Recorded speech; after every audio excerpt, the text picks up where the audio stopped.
Hey, good morning, everybody. I arrived here at C3 Powerhouse in February of 2005, and my life was a bit of a mess. Actually, it was in complete turmoil because of some of the choices that I had made. And I want to let you know today, if you feel like there is no way out of the situation that you're in, or everything looks really dark, that you are in the right place. You see, I had actually grown up going to church, but this was the moment when I truly gave up control and said, okay, God, I've done things my way, but now I'm turning it over to you. I'm trusting you, and I'm going to do things your way. In that time, I've had some pretty amazing moments of spiritual breakthrough, but most recently, I've been on a journey of forgiving my dad. I say recently, but it's been lots of years journey.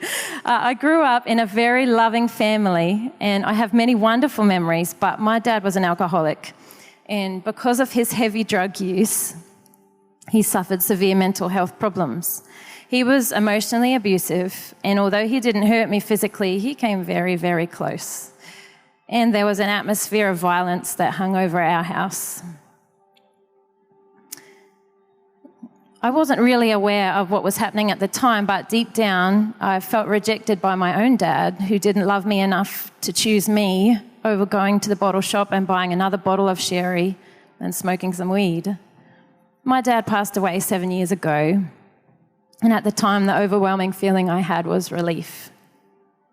But it gets better. Last week, I was listening to Pastor John speaking, and I realised he was speaking on forgiveness. If you weren't here, amazing message.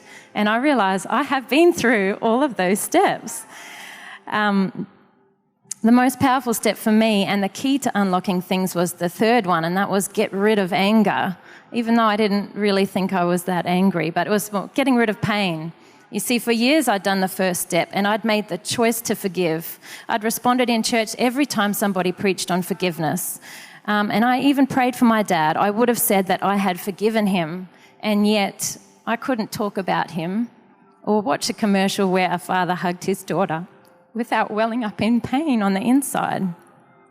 A leader suggested to me that I write a letter and encouraged me not to censor it in any way. You see, I'd even written letters, but because I was a Christian, I thought, I shouldn't be bringing up the past, and I'll just write a nice, neat letter that doesn't go too deep. Anyway, he suggested I get all the pain out, every single bit, every time he hurt me, every time he disappointed me, every word, every action. And after I got all that pain out, I was to write all the good things my dad had done for me. And at the time, I thought I'd be pretty hard-pressed to write even one. It took a long while, and there were lots of tears, but, I could not believe the things that came out. So many things, too much to share here, but one thing I remembered was that my dad actually named me when I was a little baby. Lisa is actually derived from Elizabeth, which means worshipper. My dad actually named me for who I am, which just blew me away.